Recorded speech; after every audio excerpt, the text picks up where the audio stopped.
Today, I will be speaking about state owned enterprises with our Senior Vice President of Equity Research, Priscilla Liu, and our Head of China Research, Donald He. Pris, before I did any research on China or state owned enterprises, I came in with many preconceptions about SOEs.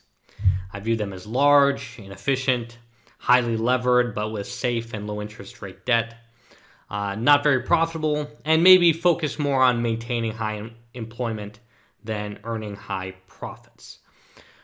To what extent were my preconceptions correct, and to what extent were they wrong?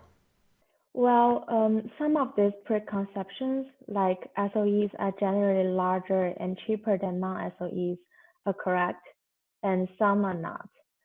The definition of SOEs are actually not hard and fast. If the government owns 90% of a company, it's definitely a SOE. But what if the ownership decreased to 50%? It's no longer clear whether the company is a SOE or not, just based on direct government ownership. And in addition, government can own a company through direct or indirect ways. A SOE can hold the shares of a non-SOE, and this further complicates the situation. But for simplicity, we will simply use the SOE classification from CSI for demonstration here. Just so I understand, we are using hard classifications for central SOEs, local SOEs, and non SOEs provided by CSI. But in reality, there's a Mhm. distribution of state ownership. Yeah. Tell me some differences that you see among central SOEs, local SOEs, and non SOEs. Performance-wise, non-SOEs perform better than both central and local SOEs over the past 10 years. Central SOEs used to perform slightly better than local SOEs historically, but local SOEs performed strongly in the recent few months, and they ended up performing similarly. Of course, performance over any horizon, even over 10 years, is not indicative of future performance, so we should take these numbers with a huge grain of salt. Intuitively, one might assume that SOEs must have lower free float percentages than non-SOEs, as state owns a significant portion of SOEs, and those shares are not considered free float. While true, we find that non-SOEs have substantial holdings from insiders and from institutions that may not trade as frequently, so percentage free float is not substantially different between the groups. That's surprising. I generally assume that SOEs would be closely held by state funds, while non SOEs would have much more distributed ownership. But it sounds like non SOEs are also closely held just by directors and managers. Right? And if we look at the market capitalization, we will see that SOEs dwarf non-SOEs in general. Central SOEs are massive, and even local SOEs are twice as large as non-SOEs. But there certainly exist big non-SOEs, but in general, there are lots more small non-SOEs companies. Got it. So the assumption that SOEs tend to be larger is correct. In fact, their central SOEs are much larger firms. What about something like PE, price to earnings ratio? So SOEs and non-SOEs have typically had very similar price to earnings trend until about 2018. Then non-SOEs have broken away. Interestingly, this was due to a large drop in earnings among non-SOEs in 2018. The persistent difference in PE between the two groups is due to part the size differential between the different types of firms. Small firms generally have higher PE because they are in the earlier stages of their growth. Got it. So non SOEs are smaller and have higher price to earnings ratios. Do they then have higher earnings growth? So in comparison to SOEs, non-SOEs have a steady cumulative earnings growth before 2018. But recently, there was a significant drop in earnings among non-SOEs, resulting in negative earnings growth eventually. This is primarily due to the earnings big bust in the form of goodwill impairment and investment loss at the end of 2018. Got it. So that drop, is perhaps a bit of a accounting Mm-hmm. fiction, or it maybe should have been accumulated over the course of many Mm-hmm. years. Donald, Pris and I just talked about SOEs versus non-SOEs from a quantitative perspective, and by viewing central, local, and non-SOEs as static groups. Are we missing anything in this analysis? Well, as Priest just mentioned, there lives some level of complexity in the SOE classification. Shareholders' ownership is a quantitative measure, but it doesn't always give the full picture. Instead, the nature of ultimate actual controller is a qualitative and more effective process for identifying SOEs. The ultimate actual controller does not necessarily have to be the largest shareholder, but have a material influence on the enterprise's decision-making process. So, a listed firm can be a non-SOE even though government holds the largest stakes. And this has been seen increasingly the case that SOEs become non-SOE as government gives out their controlling rights during the mixed ownership reform in recent years. And moving on, I think one worth noting distinction between SOEs and non-SOEs is industry distribution. State capital is mostly located in strategic industries such as financials, construction, telecommunication, utilities, energies that are considered to be the lifeblood of the national economy. These industries tend to be more asset heavy with higher financial leverage, lower return on assets, and earning growth. It is also commonly believed that they tend to be over investing. Surprisingly, we find that non-SOEs invest even more aggressively than SOEs by comparing their capex to assets or total asset growth. Got it. SOE reform is a phrase that we've often heard mentioned in the past few years. What does that mean exactly? Well, I think SOE reform has been ongoing over the past 40 years and become an increasingly important and urgent agenda amid the economic slowdown and skyrocketing government debt in China. Unclear property rights between the government and enterprises and laggard company management systems mean that SOEs are generally not as productive and innovative as private firms.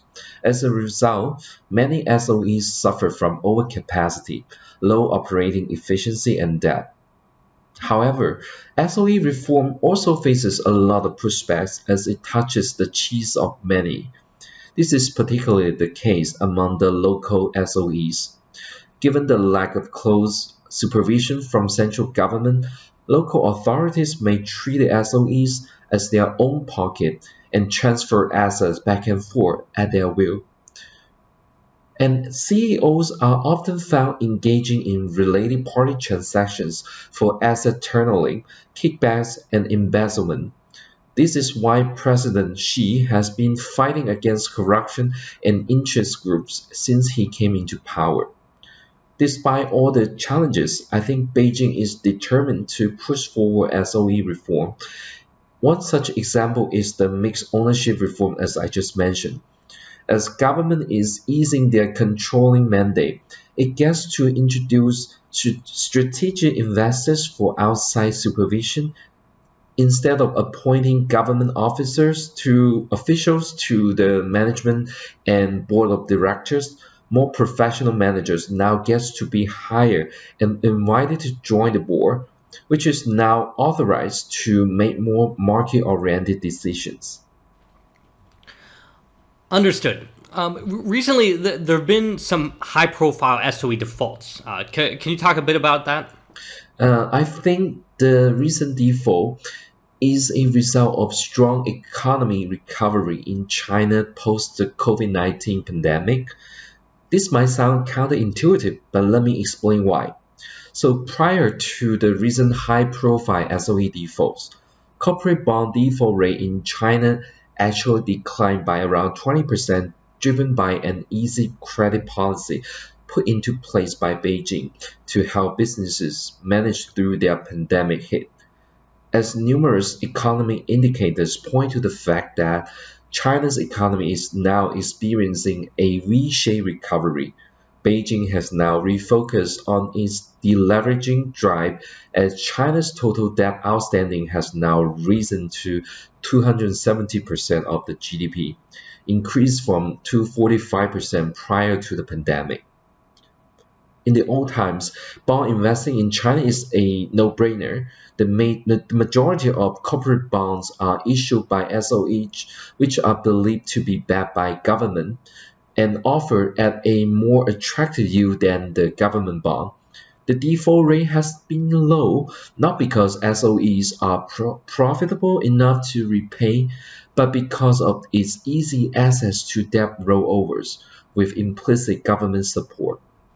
However, this also causes inefficient SOEs to remain in business, while government being accused of distorting allocation of market resources and disrupting the level playing field.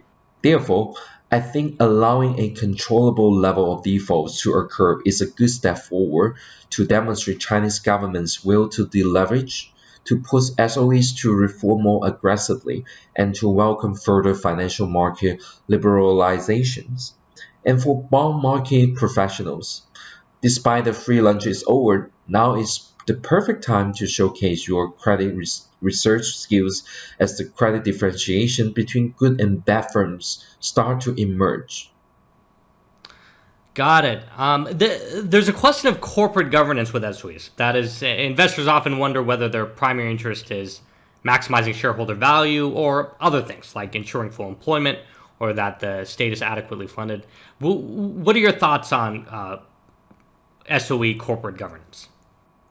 Well, first of all, I think SOEs across the world in general face the same challenges of pursuing multiple and conflicting objectives, and China is just of no difference. How should we pay attention to this as investors? Well, I think we should not only care about whether the SOEs we invest are operating efficiently and booking a profit, but also whether we get to take a fair share of the profit as minority shareholders. Let's take one of the most well-known Chinese stocks, Kuaichao Maotai, as an example. Maotai has proven to be a cash cow due to its unique and premium branding among the winery industry. It is also a local SOE with more than 50% share owned by Kuaichao SASAC, who has recently decided to set up its own sales channel that sits separately from the listed entity to distribute multi-products. This is considered as an add to related party transaction and an attempt to shift the listed firm's profit to the major shareholders' pocket, which in turn may be used to provide financial support to local government. This news has triggered a sell-off, especially among the foreign institutional investors who find this a very poor reflection of Malta's corporate governance. While it is the case that SOE's multiple and conflicting objectives might be a disrespect to minority shareholders and a destruction to their interests, I think the mixed ownership reform will serve as a solution to introduce more checks and balance among shareholders and board of directors, hence improving the corporate governance of SOEs. Great. Donald, Pris, thank you for your time.